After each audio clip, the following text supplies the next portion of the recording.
Welcome to Writing Black Joy Season 3. I'm Sophia Robinson, and I'm a story listener, a writing coach, an editor, as well as the producer of Writing Black Joy, a virtual space that celebrates, centers, and promotes the voices of Black writers and storytellers with joyful and uplifting stories.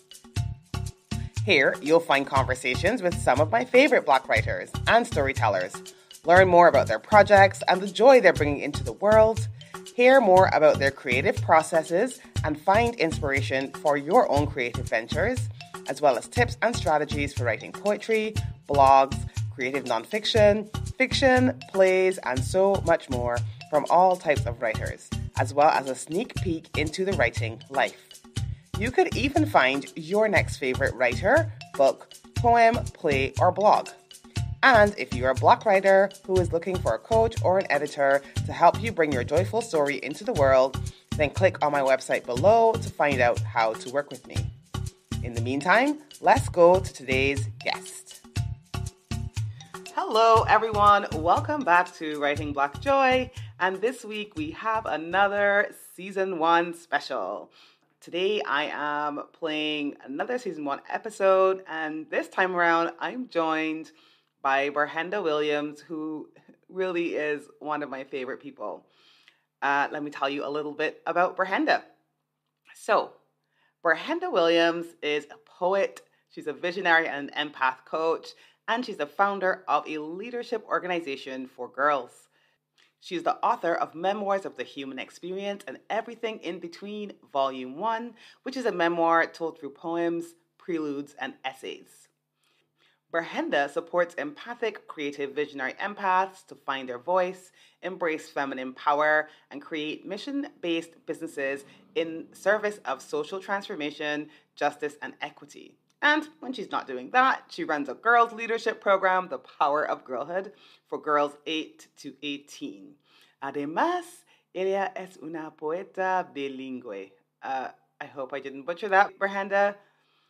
She's a bilingual poet. That's what that says.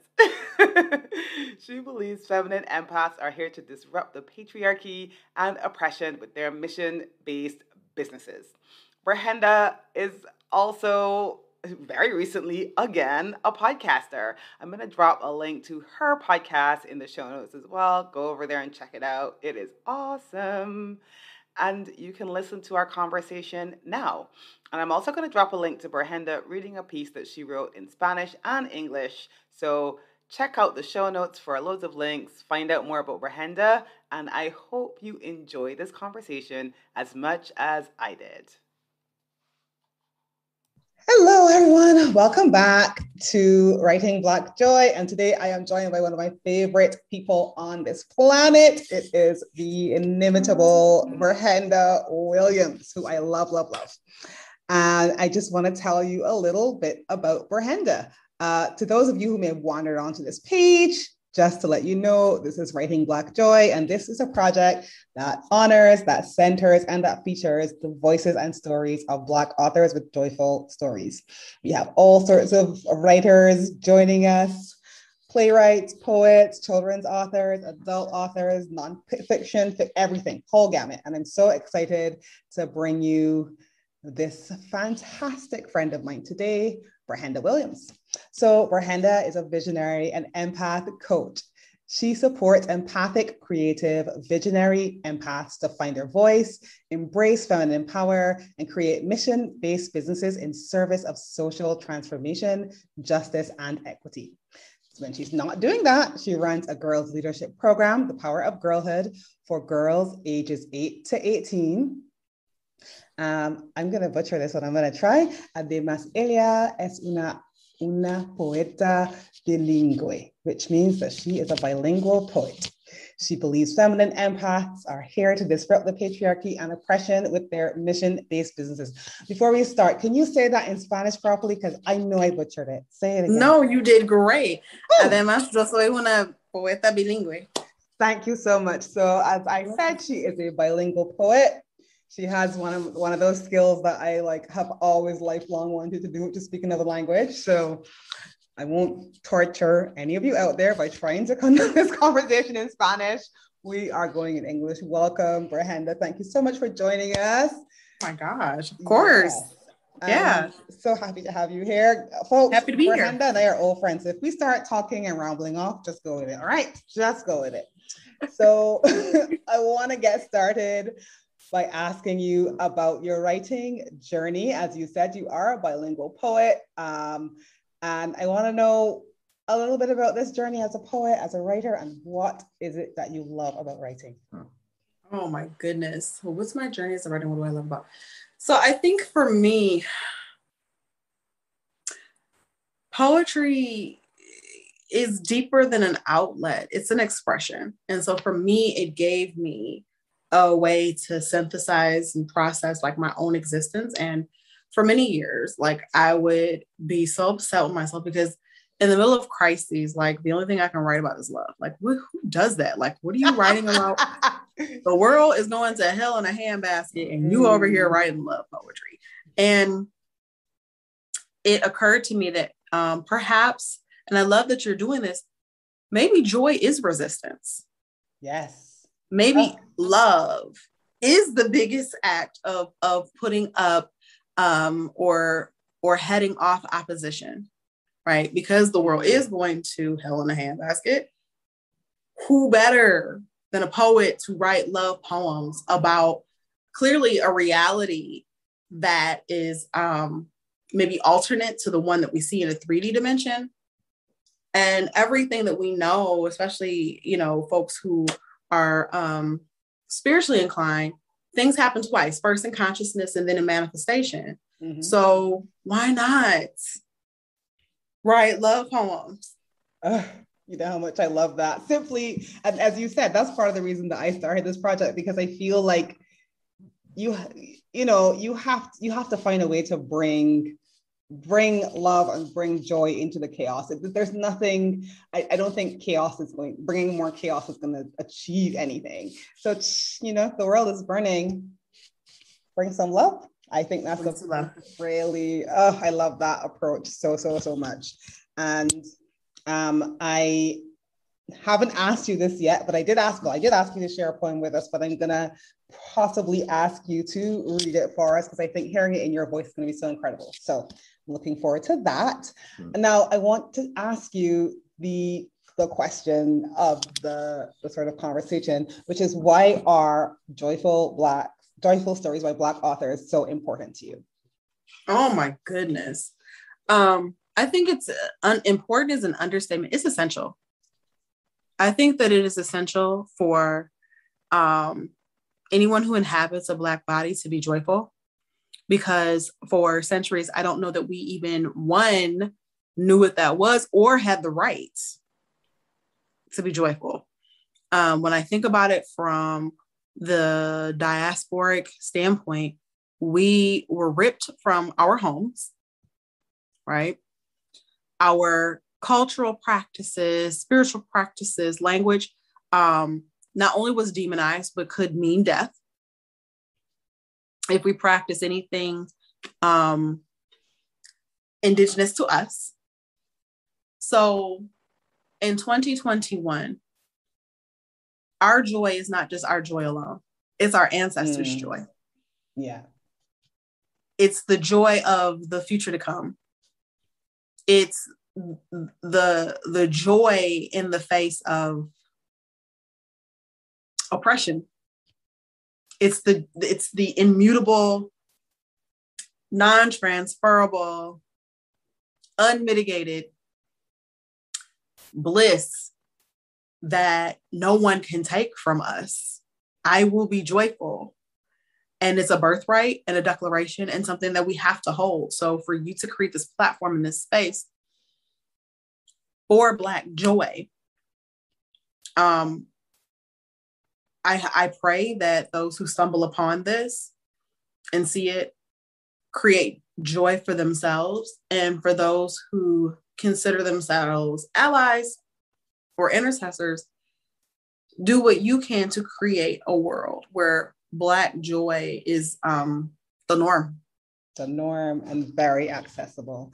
And I love that so much. You know, for me, I think that, you know, as I would have said numerous times to anybody who's anywhere on this page, that every story has to be told, right? The difficult stories, the hard stories, the stories of those oppressions, they have to be told. But first of all, I don't think enough of our stories are told. And I don't want them all to be about the difficult things either. Like, as you said, I feel like joy is a way of standing up. And I have a friend who said, even when I was asking her to like review this page before I publicized it, and she was like, it was just a reminder to her that joy is something that she can want and something that she can practice and something that she can lean into. And it's just a reminder. So I love that. I love that you feel so it's so important and that you're helping me to further this cause. So I'd love to know, and I'm putting you on the spot here a little bit, what is a quote, and it could be from your work, it could be from someone you admire, and it could be about joy. What is a quote that you really love or live, sort of like is important to you in life? Wow, so glad you asked that question. So one of the anchors, because I think we all need to be anchored and rooted, because there can be so much to cause disruption to our joy and disruption just to our overall being. But I think that the quote that helps me to stay grounded and rooted in love is an Audre Lorde quote. And she said, "The master's tools will never dismantle the master's house, or never destroy the master's house." And so when we think about tools of oppression, they're not love. Those tools do not provide hope. There's no passion in the toolbox. There's no freedom in the toolbox. So when we think about what holds up a system, then we have to look at whatever the antithesis is of the system, definitely, and let that be our tool. Yeah, definitely. Yes, definitely. That is just so critical. And it's like to me, I always think of it as a difference between fighting fire with fire and fighting fire with fire and fighting fire with water. Like, you want that antithesis to really be able to build something new, not just to dismantle the house, but to build something new. So I would love to know, what has your proudest moment been? It can be as a writer, but I know that your heart is in the Power of Girlhood, which I mentioned earlier, which is this leadership organization for young girls. And so I also want to give you the opportunity to talk a little bit about that. So you can talk about your proudest moment, either as a writer or in life or both. Anything's welcome here. Wow. So I'll do two. So in my writing life, my proudest moment, I was commissioned to write and perform a poem for Congresswoman Rashida Tlaib, who is part of the squad. So for those around the world, she is a congresswoman from my city, Detroit, and is fighting the good fight, and definitely advocating for Palestine. So free Palestine. Just want to put that out there. And then also professionally or within the organization, I think our most recent Girl of the Year is an amazing young woman, student, scholar, athlete, and leader, Jordan Banks, giving her the this award for a young woman who unfortunately lost her life to gun violence. And so the article that you edited, So Carlissa unfortunately lost her life to gun violence earlier this year, but we created an award post-mortem and awarded it to Jordan. But here's the irony. And I had no idea that they knew each other. So they actually played basketball on opposing teams, but they played basketball together. And Jordan had mentioned what a light Carlissa was and how influential and impactful. And it just made me think about, how one life shifts and can make a difference, like one life. And so a young woman who hasn't even reached like the pinnacle of her life has impacted so many people in just the short time that she was here on this earth. And so in many ways, she satisfied her purpose. And then that just made me think like, okay, well, I've had a lifetime here in comparison. So what will I do with my life? Yeah. Yeah. And I think you're doing so much. I want to talk a little bit, just as this is a bit of an aside from the list of questions, but I want to talk a little bit about what the Power of Girlhood is doing. As Ber-Henda mentioned, I did edit an article for the magazine that they have that's coming out. I know they have a podcast and they have all kinds of things coming up. You know, tell us a bit about where the organization is now. I think is it 10 years old this year? It is 10 years old. Just turned 10 years old. Yeah. Tell us a bit about the Power of Girlhood. Yeah. So the Power of Girlhood is an organization that I founded 10 years ago. So with under the premise to support girls to amplify their voices. So for them to discover their natural gifts, skills, talents, and abilities, and how they use it, not just in career or, in a vocation, but how they use those gifts and talents to create a shift or movements within their own communities, right? So if you see something wrong, like how do you have the audacity to one, say something, and then the courage to do something about it?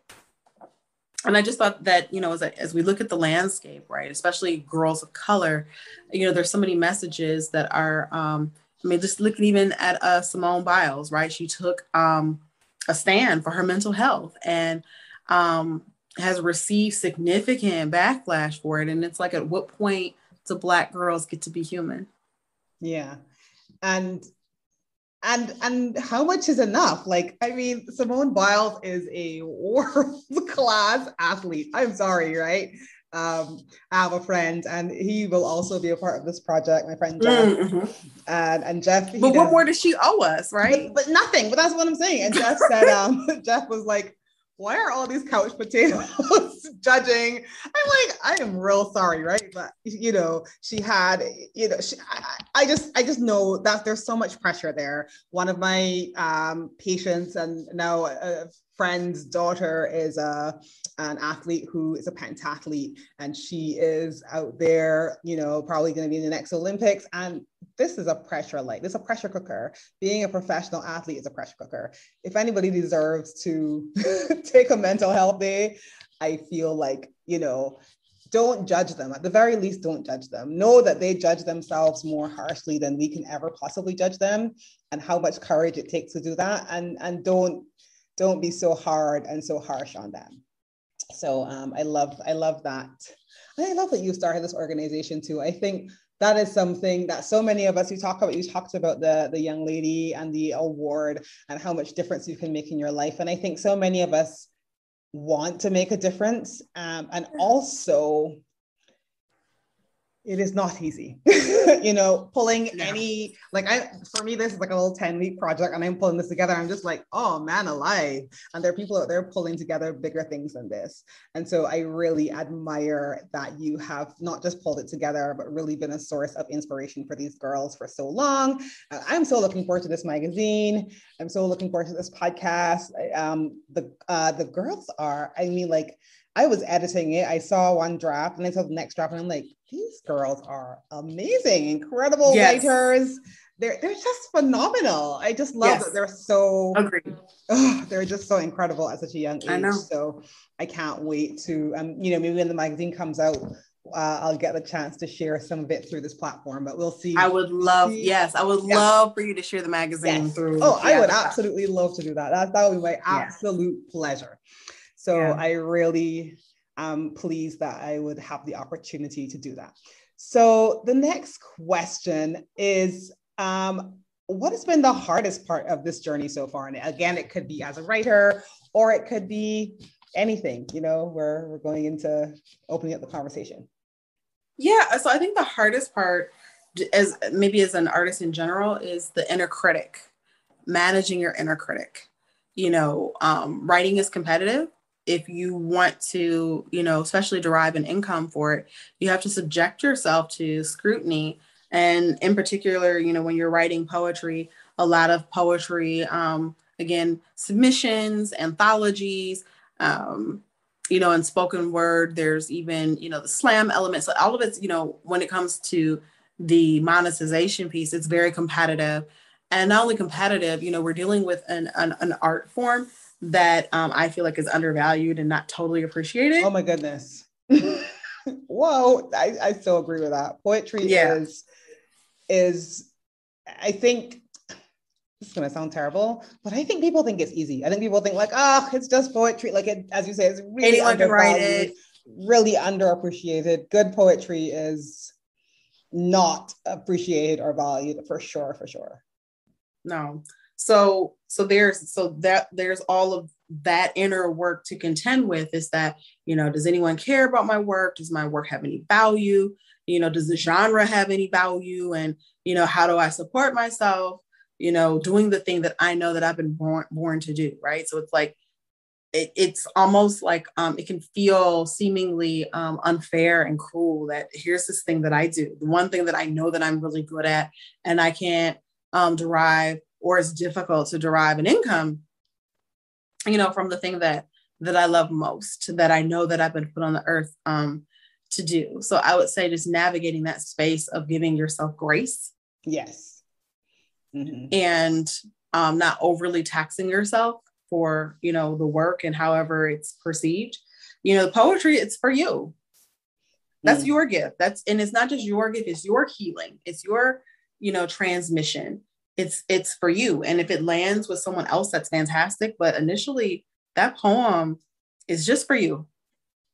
I totally agree.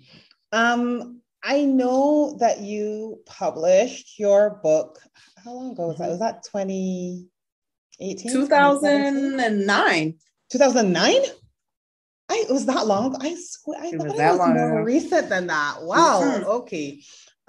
Did you self-publish? I can't remember. I did. Mm-hmm. Yes. Tell us a bit about that process. I have quite a few friends who are poets who are working on anthologies, bringing together anthologies and self-publishing. And I'd love to know a bit about the process in terms of like, how did you select the work? Was it in themes? Did you have it edited? Because this is something that a lot of poets ask me about, because I don't edit poetry, but I will edit nonfiction and some fiction. And mm-hmm. Poets ask me, like, they're afraid that an editor would remove, poetry is to me, it's almost more of an art form than other forms of writing. And it's very much a personal message that's coming from you. And if somebody's mm-hmm. editing it, right, even things like punctuation and stuff like that, I feel like the normal rules might not apply. So I'd love to know a bit more about your process there in terms of how you even brought that book into the world. Wow. So, I mean, it grew me up in so many ways. I mean, I had to learn about the business of poetry, as well as like the actual mechanics of like getting the book done. Yes, I had to edit it. I definitely there's still like even like typos and like errors in there. So I don't think that everything was captured. So what I would say is that, hindsight is always 20/20. I would have taken more time with it. I think that there was a rush and an urgency to just get it out. And I think that there's that game, right? Or that place that we play where it's like done is better than perfect. And so it's like, you really have to be inquisitive about where that line is, because it can easily turn into something where you don't get the work out because you're waiting for this elusive perfection. Mm-hmm. But I put it out, and I will say that the only regret that I have is that I would have taken it much more slowly. I would have, I had a publisher, but they just bound the book. Like they put the book together, they bound the book, and they put an ISBN number on it. Right. So I don't know that that's true publishing. And I had to learn, like, what's the difference between like layout and graphics? Look, I tell you that you need, listen, publishing a book, right? The amount of skills that you have to developed in a short space of time, especially if you're self-publishing. And it sounds to me as if the publisher you had was either a hybrid publisher or something where, as you said, all they did is they weren't doing anything. I know somebody else recently who published, and she was like, they were supposed to market and they were supposed to do this, that, and they did none of those things. And so you have to ensure if you're really collaborating with somebody that it's, a trusted company and all those things. But you also have to remember a lot of that responsibility is still going to be yours as the author, because nobody's going to love it like you. No one's going to love it like you. No one's going to get behind it like you. And then again, with the genre like poetry, again, it's the perceived value. But I would say that if it's put on your heart, on the inside of you to do something, do it. Because for a poetry book, it did sell fairly well. I got it on a shelf in my city. So it's nice. Yes. So my book is in a library. And I think that that's huge. That's a huge accomplishment. So, I definitely said it grew me up a lot, and my eyes are now more wide open. And so I am looking, to do another book. And with this one, going a little more traditional or more hybrid. So I'm leaning toward, do I need to do it?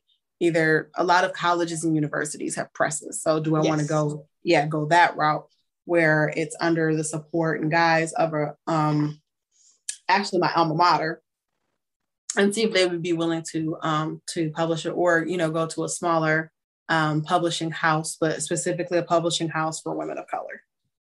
Yeah. Oh, definitely. Well, I want my publishing house, but I think you might get to your book before I get to my publishing house. So, well, we'll see. We'll see. It'll be a race to the finish. If I get there, I would have you on board in a heartbeat. So we'll see what happens next. Mm-hmm.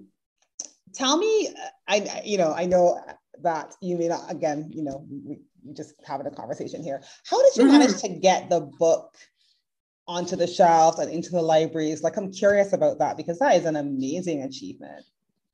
Yeah. So everything starts with relationships. So I hosted a poetry series. I want to say either 3 to 5 years before the book even came out. Mm-hmm.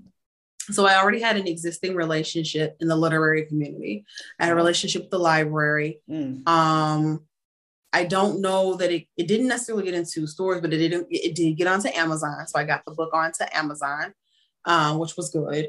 And I think that, again, it's all relationship building. I did get it into some art galleries. I've gotten it into just different retail spaces. And a lot of times you can call owners, especially if it's a smaller business, you can call an owner and say, hey, would you vend my book? And then, you want to negotiate a split. A lot of times, of course, they'll want to do a 60-40 split, which is not uncommon. But I think that, honestly, a 50-50 split, if you can. But usually a 60-40 split is how the commissions go. Okay, well, good to know. And this would have been, as you said, you talked about getting onto Amazon, but if you're saying 2009, things have changed so much in the last 10 years in terms of self-publishing and everything. And so, I would say, do your research. If you want to self-publish a book, make sure you do your research for sure. So I know you talked earlier about the inner critic, and I think that is this is something I discovered as, writing my own stuff, that it almost feels like it never goes away, no matter how long you've been writing, no matter how much, you get to your writing goals and you're kind of making them happen. That inner critical voice is always there. I'd love to know what helps you when you get stuck in your writing, whether it's that inner critic, whether it's some other form of fear that might get in your way. Is there an activity or a ritual, or what do you find helps you get through those blocks? I think that just going back to what I've been called to do, just what I've been called to do, and knowing that there's a power greater than myself that wants to use me. God wants to use me as a vessel to communicate and synthesize the human experience. And Sometimes I have to pull the inner critic forward. My inner critic is her name is Mommy Dearest. So Mommy Dearest and I sometimes got to have a very real conversation, and I have to let her be heard. Other times I think about who's on the other side of my fear. So who is it this is meant to touch, encourage, support on the other side of my fear. Mm-hmm. So whoever has an opinion about me, one or two things are at play. If they have an opinion about me and it's someone I know or in my community, then they've already had that opinion. So what difference does it make if I put the book out or put the poetry or whatever? Yeah, right. So they already have this opinion. And then if it's someone you don't know and they have an opinion, well, then there's nothing you can do to change it. So why withhold your joy and the thing that makes you happy, knowing that you're not going to please everyone, and then you're not doing it for them. The poetry always goes back to, this is for me. Exactly. Yeah, I love that so much. So even though you've given so many nuggets so far, I would love to know if there's anything, it could be something you've said before or something that, you just come to you, like, what is something that you would tell a prospective poet, right? Because like I said, I have quite a few poet friends, and sometimes they just feel a bit lost because so many of the spaces out there are, they're for fiction or they're for, like spirit memoirs or whatever. And like, sometimes they feel like they don't have a space. So I would love to hear what sort of encouragement or advice would you give a poet? So I will definitely say, create your own space. I think that I know, like, my whole life, all I've done is create my space. If I see something that doesn't exist or it's not supporting me, then I just create my own space. So I started my own poetry series. I found a place to host it. And I remember the first time I did it, it was horrible. It was me, the band, and the bartender. Like, that was it. No one showed up to the space. And then I just, stopped it and regrouped and thought about where else could I do it. And then I did it at a coffee shop, and we outgrew the coffee shop. So then what's next? So then I moved it to a library, and then I hosted that for, I think, 6 years, consecutive years. Yes. Of hosting my own series. And so that did give me joy because it provided a platform for other people to have their voices heard, to have their work showcased, and to be highlighted and heard and seen and felt. And I think that that's super, super important. So I would say that, especially now, I think at the time I was doing podcasts weren't totally a thing, but it's like, podcasts are a thing now. Yes. You can have your own poetry podcast, your own poetry YouTube channel. Right. You can have your own poetry magazine if you want, blog. Like, there's so much that you can do now that doesn't require a lot of maintenance or like money. So you can just create your own platform. And one of the things I love to do is I love writing poetry for causes.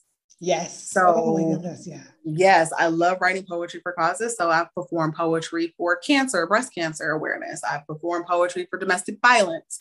I've performed poetry for sexual assault. So there are things that matter to me. And I would say, as a poet, like, think about what matters to you and how can you align to amplify, either a social justice cause or a movement that you feel particularly drawn to and feel that it's important that it gets elevated. I love that. That's just perfect. And as you can see, I'm all about creating your own platform. If you don't see it, why wait? Like, why wait? Right? The tech. I mean, it's a low bar to entry in the sense that, like you said, you can have a blog, you can have a podcast. There's no gatekeepers, so I would definitely say go for it as well.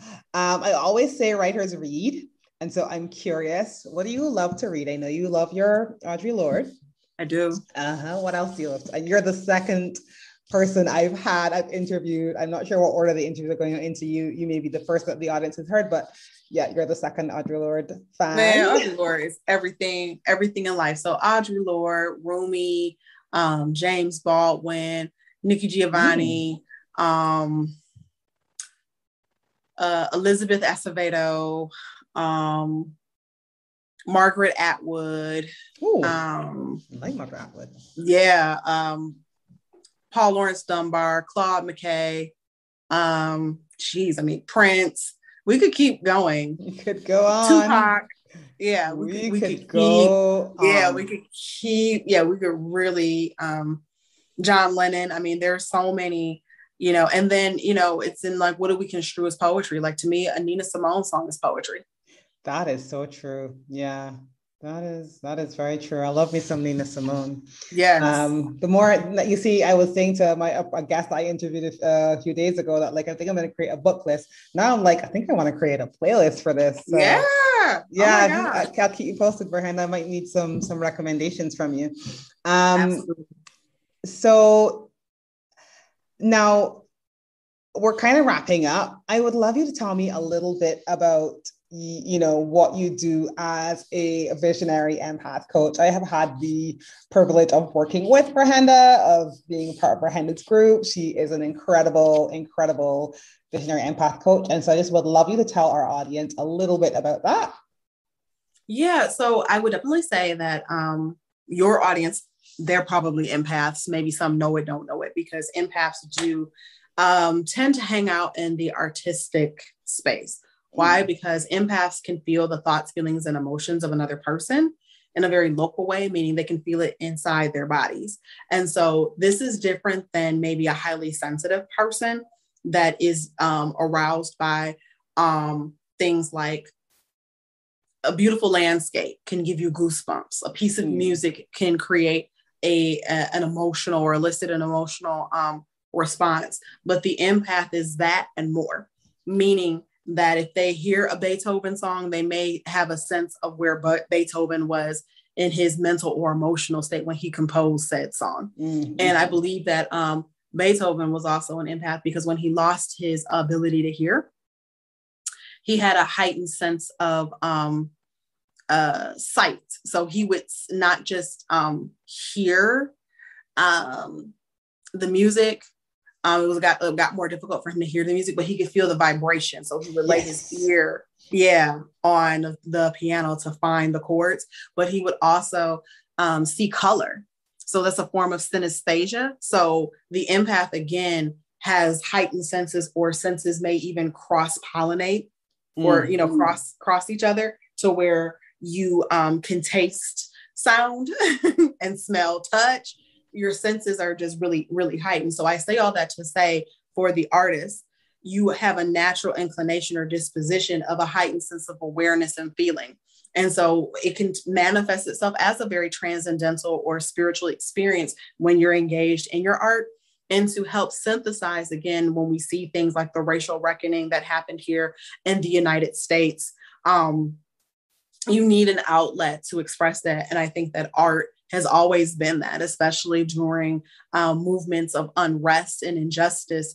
The artists were the ones to give voice, to help amplify said movement, but also to manage their own grief, right? And the grief of the collective that happens through blood memory, a phenomenon that something from a particular group of people that maybe have happened in the past, they can recall it in present day. So being empathic, I think in this day and age, is super important to rise. And for those of your listeners who really, in any way resonate with what I'm saying, do some investigation about if you're an empath or a highly sensitive person, either way, it is imperative that in this moment that we are the ones that are helping to champion a new earth and a new way of being that the world hasn't traditionally been accustomed to or,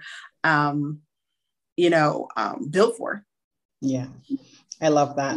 And where can they find out more about you, follow you, learn more of like what you talk about, what you teach, find out more about the Power of Girlhood, donate, all of the good things? I'd love to know. All of the things. All of the things. Yay. Yes. Okay. Tell me. So Ber-HendaWilliams.com. I'm the only Ber-Henda in the world. So go to Ber-HendaWilliams.com. There's a hyphen in my name. Go there. And then if you can't remember anything else, the Power of Girlhood. The Power of Girlhood.org. .org. Perfect. And there is going to be, as with all of the contributors, there's going to be a page that just says, where can you find Ber-Henda? And all of this information is going to be on there as well. Thank you so much for joining me. Obviously, don't go away because we have so much more coming every week for the next few weeks or so. Ber-Henda, I love talking to you always. I love talking to you too. Do it all day. And yeah, thank you so much for joining me, folks. Absolutely. I want you to check out Ber-Henda's page where you'll find her poetry. And if I manage to convince her in the next couple of minutes, she may actually be reading it. All right. Bye. All right. Bye-bye. Bye. Thank you for joining us today. You can find out more about our guests in the notes below, and don't forget to hit subscribe to our channel so that you don't miss new episodes when they drop. And if this has inspired you to get your own writing project into the world, click on my website below and learn how you can work with me as a writing coach or an editor. Until next time, I send you big love from a small island.